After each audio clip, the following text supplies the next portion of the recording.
감사하며 기도하옵나이다. 아멘. 할렐루야. 주님의 은혜와 평강이 예배의 자리를 나온 우리 모든 성도님들과 함께 하시길 주님의 이름으로 축복합니다. 지난 한 주간 어떠셨습니까? 어떻게 잘 지내셨습니까? 갑작스러운 소식에 아마 많이 놀라셨을 겁니다. 저 또한 그랬습니다.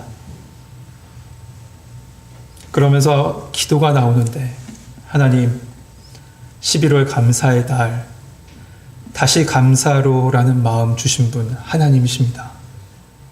그런데 왜 이러한 상황을 만나게 하셨습니까? 이런 기도가 나오는 거예요. 밤새도록 마치 전주에 말씀 나눈 이 약복강의 야곱처럼요. 밤새도록 주님 붙잡고 씨름했습니다. 그런데 마지막에 주신 마음은 이거예요. 사건이 문제가 아니야. 사건을 바라보는 너의 마음과 너의 시선이 문제다. 그런 마음의 응답을 주신 겁니다. 우리는 수많은 사건들을 경험합니다. 그런데 돌아보면 우리가 고통스러워하는 건 그 사건이 문제가 아니라 그 사건을 바라보는 우리의 마음이었습니다. 그 마음과 시선에 의해서 문제가 아무것도 아닌 것이 될 수도 있고요. 정말 죽을 것 같은 고통으로 우리 가운데 다가올 수도 있죠. 사단은 우는 사자처럼 두루다니며 우리의 믿음, 그 믿음의 시선이 흔들리는 그 순간을 틈타서 요동지를 치게 할 겁니다. 여러분 그것을 잊지 마십시오.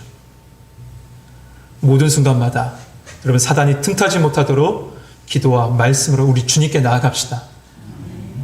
이번 계기를 통해서 저와 여러분의 마음에 예수님의 마음이 덮어져서 모든 것을 주님의 마음으로 바라보고 모든 어려움을 주님의 은혜로 이겨내는 우리 성도님 되시길 소망합니다.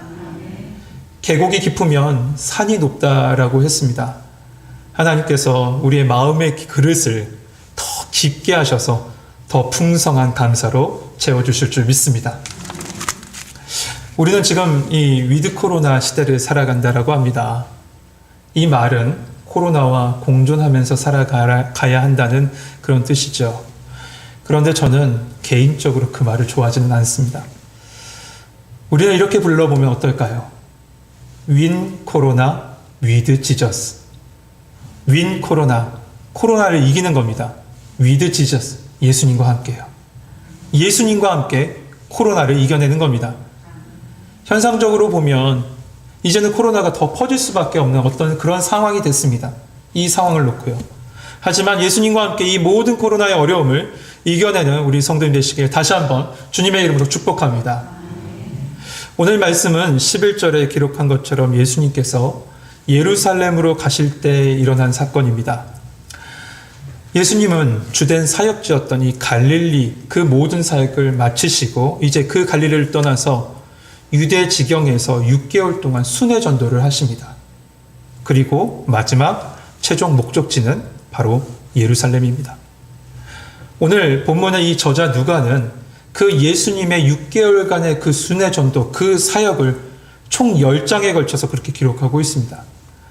그런데 그 속에서 보면 3번이나 똑같은 말을 반복합니다. 그 말은 이겁니다. 예수님께서 예루살렘으로 가실 때. 예수님께서 예루살렘으로 가실 때. 이렇게 3번이나 기록해요. 이것은 무엇을 이야기하냐? 바로 그 예수님이 우리를 죄에서 구원하시기 위해서 십자가 지실 때가 지금 가까워져 갔다라는 것입니다. 그런데 여기서 끝이 아닙니다. 우리 주님은 그 십자가의 고난을 넘어서 부활하시고 승천하셨습니다. 그리고 반드시 다시 오실 줄 믿습니다. 이처럼 우리 예수님이 이루실 이 구원의 여정 속에서 지금 예수님은 사마리아와 갈릴리 지경 그 경계에 있는 어느 마을에 시제를 보니까 그 마을로 들어가시는 그 시점에 지금 본문이 기록되고 있는 모습을 봅니다. 이스라엘을 여러분 잘 아시지만 지리적으로 보면 북쪽에는 갈릴리가 있습니다. 그리고 남쪽에는 예루살렘이 있죠. 그리고 그 중간이 바로 사마리아라는 땅입니다.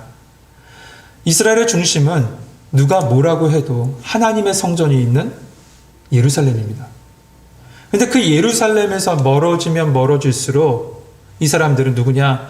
중심부에서 멀어진 사람들, 그러니까 곧 소외된 사람들이 주로 그곳에 많이 살아갔습니다. 지금 예수님께서 도착하신 이 마을 또한 그렇습니다. 멸시받는 사마리아와 변방으로 취급받는 갈릴리, 그 접경지대에 있는 소외된 사람들이 살아가는 그런 마을이었던 거죠. 그런데 그러한 마을조차도 들어가지 못한 사람들이 있어요. 바로 나병 환자예요. 이 나병 환자들이 지금 그 마을로 들어가시는 예수님을 보고 예수님 향해 소리치는 겁니다. 오늘날의 이 나병 환자는 한센병이라고 부르죠. 여러분 잘 아시지만 이 병이 얼마나 무섭습니까? 피부와 온몸과 심지어 안구에 이르기까지 각종 발진과 염증이 일어나고 그곳에 출혈이 일어나서 그 부위가 감각을 잃어버립니다. 또 반대 경우도 있답니다. 과민하게 그 감각을 느끼는 그런 병이 바로 한센병, 지금 나병입니다. 그야말로 어떤 사람에 의하면 이렇게 써놨습니다. 죽지 않았는데, 살아있는 사람인데 지금 산채로 부패하고 있는 병이다. 얼마나 이 병의 고통이 컸으면 이렇게까지 표현했을까요? 근데 성경에 의하면 이 나병 환자는 부정하니까 먼저 혼자 살고 또한 마을 밖에서 지내야 된다라고 기록되어져 있습니다. 그러나 아주 심각한 병, 이 심각한 환자, 나병으로 인해서 고통하는 이 환자들의 경우 이렇게 율법에 쓰여 있음에도 불구하고 생존을 위해서 서로 도우려고 함께 살아갔다라고 합니다. 오늘 본문에 보니까 나병 환자들 혼자 있지 않습니다. 10명의 사람들이 뭉쳐 있어요. 그렇다는 것은 지금 이 10명의 사람들의 나병이 얼마나 심각한지 그 병의 수준을 보여주고 있는 것이죠. 이들은 또한 정상인과 가까이 할 수가 없었어요. 그래서 마을 밖에서 지금 있었던 겁니다. 그러니까 소외된 지역에서 더 소외되고 하루하루 죽음을 바라보면서 살아가는 그런 나병 환자가 지금 예수님 앞에 나온 겁니다. 그것도 가까이 가지 못하고 멀리 떨어져서 말하는 거죠.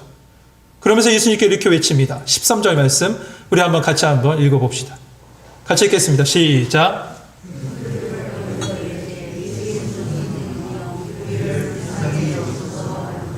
아멘.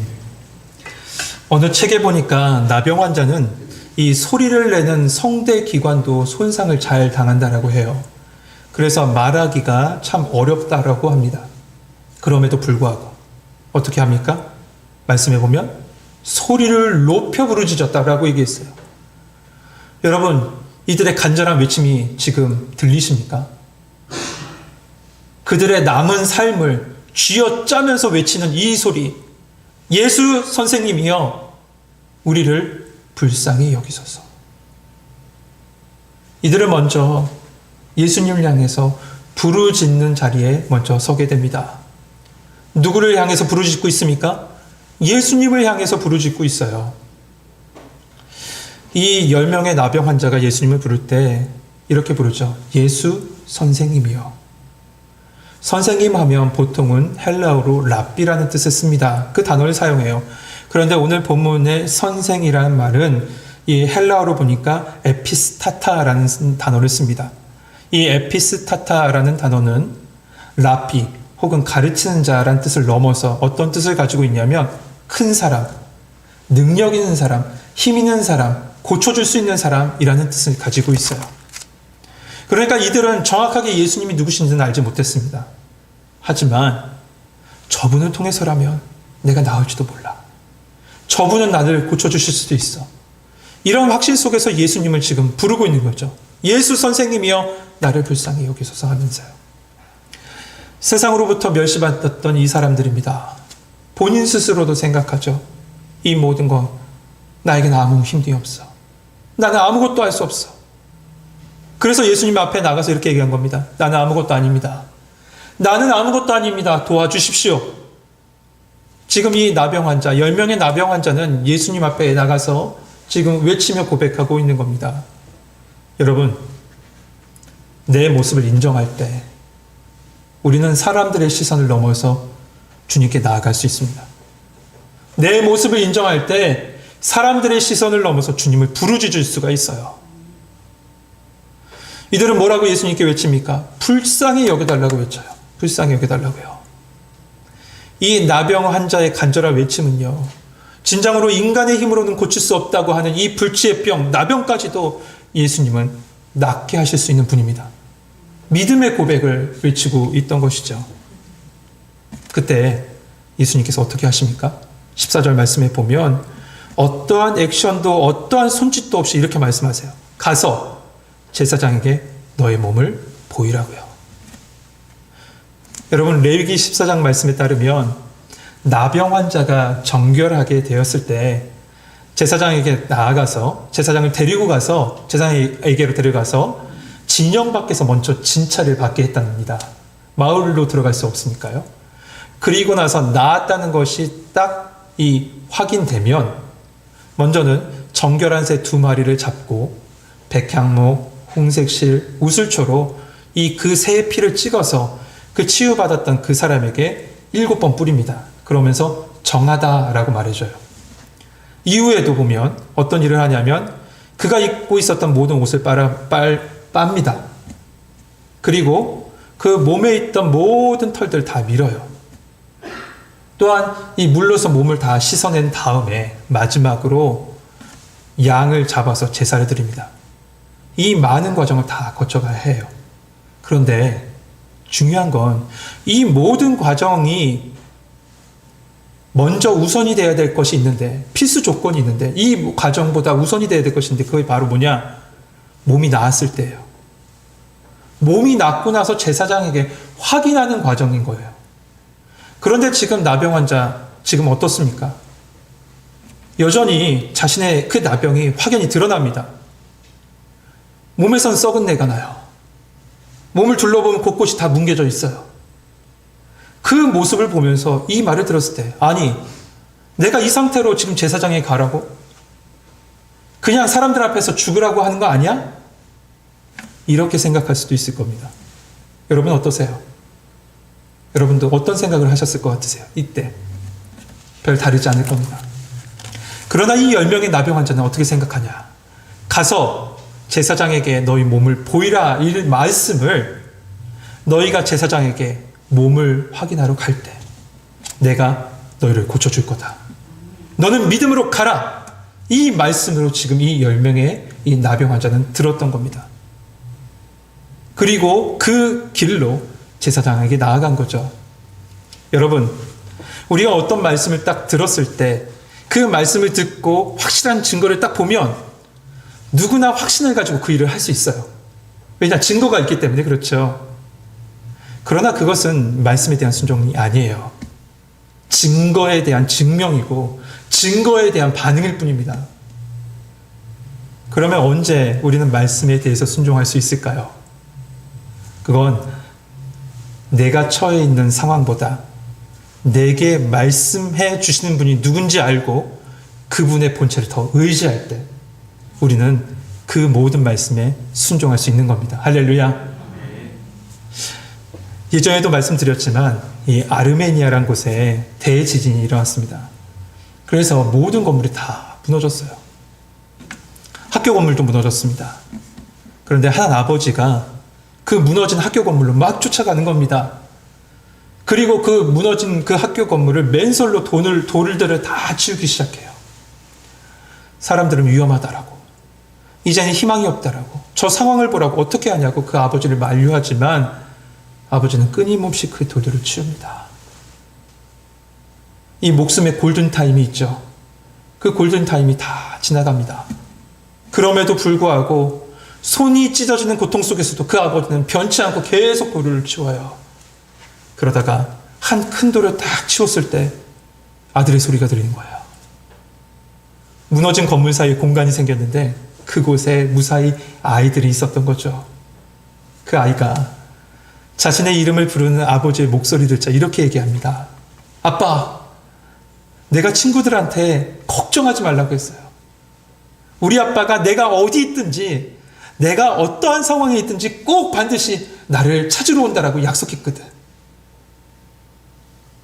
여러분, 그 아이는 무너진 현실보다 아빠의 말을 더 믿었던 거예요.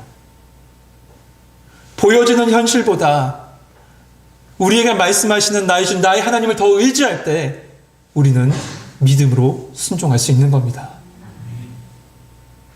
말씀에 대한 믿음과 순종이 없는 결과는 없습니다.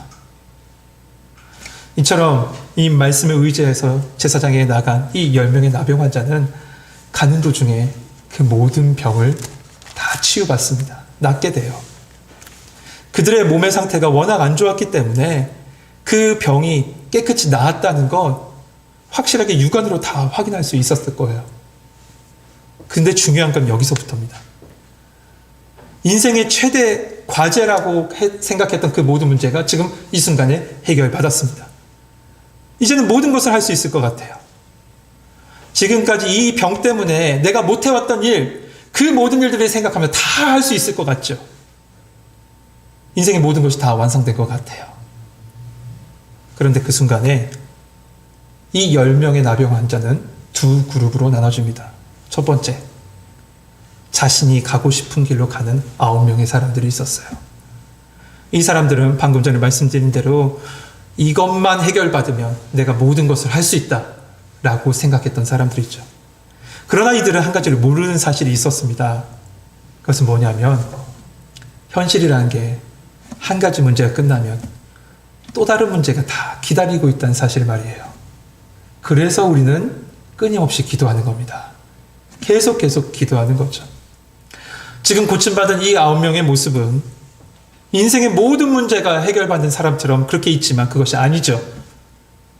그저 단지 한 가지 문제만 해결받은 사람이에요. 그리고 더 중요한 것이 있어요.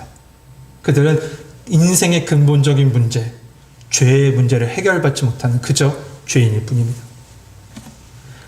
하지만 다른 한 사람이 있었습니다. 그의 모든 인생의 그 어려운 그 나병의 문제가 해결받자 문제의 해결자를 찾아간 사람이 있어요. 그 사람이 어떻게 됩니까? 15절 16절 말씀에 보면 그 중에 한 사람이 자기가 나은 것을 보고 큰 소리로 하나님께 영광 돌리며 돌아와 예수의 발 아래 엎드려 감사하니 그는 사마리아 사람이라. 그는 하나님께 영광 돌립니다. 그리고 예수님 발 아래 엎드립니다. 이 엎드렸다는 것은 예배를 드렸다는 거예요. 예배자가 돼요. 참된 예배자가 돼요. 감사의 마음을 가지고 예배자가 돼요. 여러분, 이 모든 예배, 여러분 참된 예수님께 엎드리며 감사하는 참된 예배자 되시길 주님의 이름으로 축복합니다. 그런데 나중에 예수님께서 이렇게 말씀하시죠. 18절 말씀에 보면 이에 이방인 외에는 하나님께 영광을 돌리러 돌아온 자가 없느냐. 이 한 사람은 자기에게 긍휼을 베푸신 그 예수님이 곧 하나님이신 것을 알았습니다. 또한 자기 모든 것을 깨끗하게 하신 그 능력이 하나님이신 예수님에게서 나왔다는 것도 알았어요. 그래서 예수님께 합당한 감사를 돌리러 지금 돌아왔던 거죠. 그런데 성경은 그가 바로 사마리아 사람이라고 꼭 이렇게 기록하고 있습니다. 사마리아 사람. 이 말은 유대인에게 참 불편한 이름입니다. 왜냐하면 이 사마리아 사람들은 상종하고도 싶지 않았던 것이 바로 유대 민족이죠. 그래서 갈릴리에서 예루살렘을 가든지 예루살렘에서 갈릴리를 가든지 이 사마리아를 통과하지 않고 요단 동편으로 돌아갔잖아요. 이 사마리아는 어떤 땅인가? 그들은 아수르에 의해서 이 북이스라엘이 멸망했을 때 여러 민족들을 이곳으로 이주시켜서 억지로 혼합하게 한 혼혈민족이었습니다. 그 전에도 보면 이 사마리아 땅 사람들은 어떻냐? 스스로 그림심산에다가 자기들만의 성전을 세웠습니다. 그리고 말씀에서 벗어난 제사장을 자기 마음대로 세웠어요. 예루살렘이 아닌 곳의 성전을, 제사장이 아닌 사람을 제사장으로 삼은 사람들입니다. 그래서 당시 유대인들은 사마리아 사람들을 어떻게 취급했냐면 범죄자와 세리와 창녀처럼 하나님의 백성에 속하지 못한 그냥 죄인으로 분류했어요. 하지만 이런 죄인들, 세리, 몸을 파는 여인, 가난한 사람, 병든 사람, 사마리아 사람, 이방인, 이 유대인들이 손가락질을 하면서 죄인이라고 했던 이들 중에서 이렇게 예수님 앞에 돌아와서 감사하며 영접했던 사람들이 많았다는 거죠. 하지만 유대인은 어떻습니까? 유대인은 그러지 못해요. 그런 모습에 예수님은 이 모든 것을 안타깝게 여기시고 이렇게 말씀하시는 거죠. 10사람이 분명 깨끗함을 받지 않았니? 그런데 그 9은 어디 갔느냐? 그 9은 어디 갔느냐? 누군가 이 모습을 보고 이 10%의 법칙이라고 합니다. 또 어떤 사람은 11조의 법칙이라고 하는데, 하지만 여러분 10%의 법칙이 어디 있습니까? 말씀이 선포된 곳에 예수님께서 세금 떼듯이 10%만 딱 구원하십니까? 아니잖아요. 이스라엘 백성은 하나님의 언약을 먼저 받은 사람들이에요. 그리고 그 언약을 이루시기 위해서 예수님이 오셨고, 그 예수님이 지금 그들을 고치신 거죠. 하지만 이 고침받은 9명, 이 9명은 예수님을 그리스도로, 메시아로 믿은 것이 아니에요. 그저 내 인생에 뭔가 해결해 줄 수 있는 해결사로 그렇게 본 겁니다. 여러분, 이건 믿음이 아니에요. 이건 개인적인 신념일 뿐입니다. 하지만 예수님 앞에 나와서 경배했던 이 사마리아 사람은 예수님이 누구신지 알았어요. 여러분, 예수님이 누구신지 아셔야 돼요. 그 예수님을 만나셔야 됩니다. 그래서 이 예수님은 지금 돌아오지 못한 이 9명에 대해서, 아니 온 이스라엘에 대해서 안타까워하시며, 이 이방인 외에는 하나님께 영광을 돌리러 올 자가 없느냐, 예수님께서 말씀하시는 거죠. 그리고 그 사마리아 사람을 이렇게 축복하십니다. 19절 말씀 같이 한번 읽어보겠습니다. 19절입니다. 시작.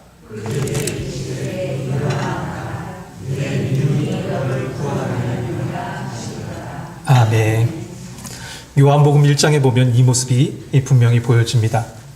요한복음 1장 11절에 예수님께서 창조주시요 메시아로서 자기 땅에 오셨지만 자기 백성들이 영접하지 않았다라고 그렇게 기록되어 있어요.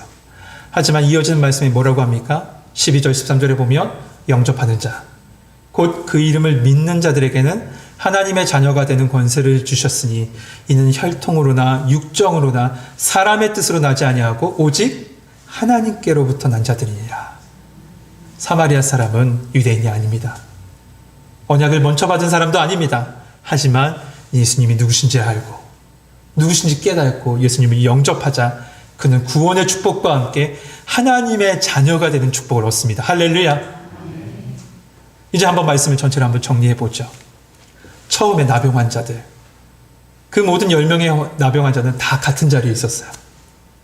그 자리는 어떤 자리입니까? 부르짖는 자리예요. 부르짖는 자리. 온몸을 다해서 부르짖는 자리에 서 있었습니다. 그랬던 그들은 예수님의 말씀에 순종함으로 어느 자리로 옮겨졌냐? 치료의 자리에 서게 돼요. 얼마나 큰 은혜예요. 얼마나 큰 축복입니까? 그러나 여기서 갈라져요. 사마리아 이인은 예수님께 돌아와서 한 단계 더 나아가죠. 구원의 자리에 서요. 하지만 이 9은 그 치료의 자리에 머물러 있습니다.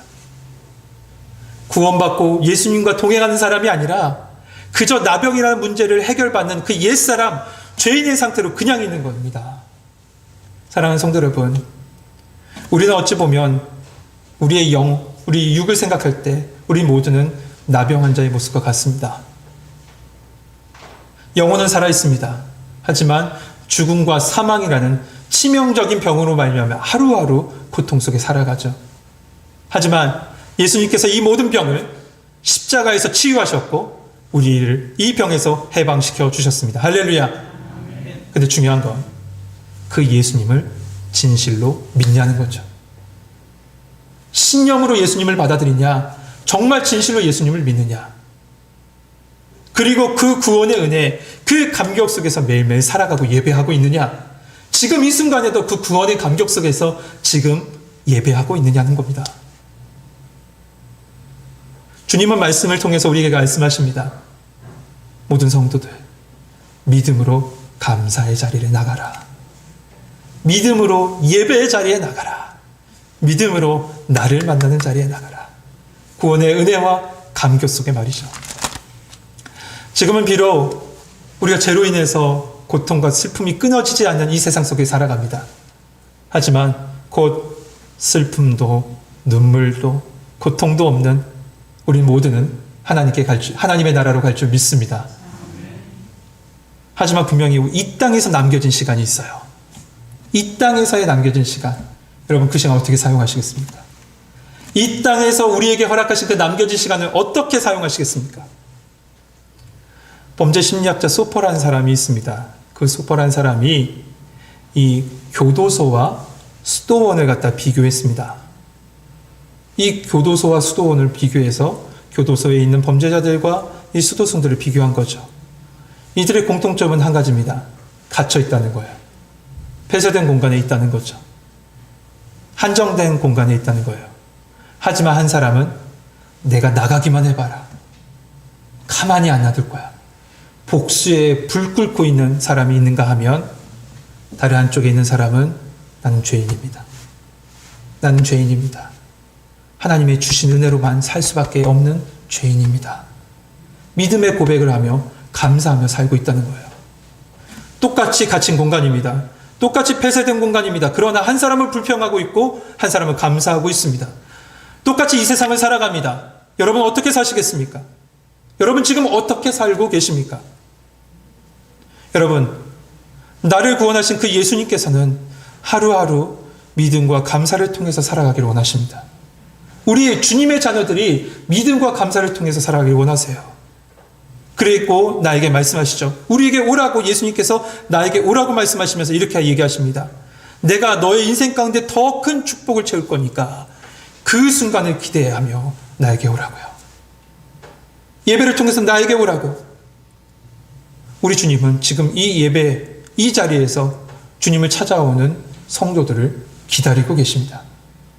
여러분, 이 예배를 통해서 믿음과 감사를 통해서 주님께 나아가는 성도님 되시길 소망합니다.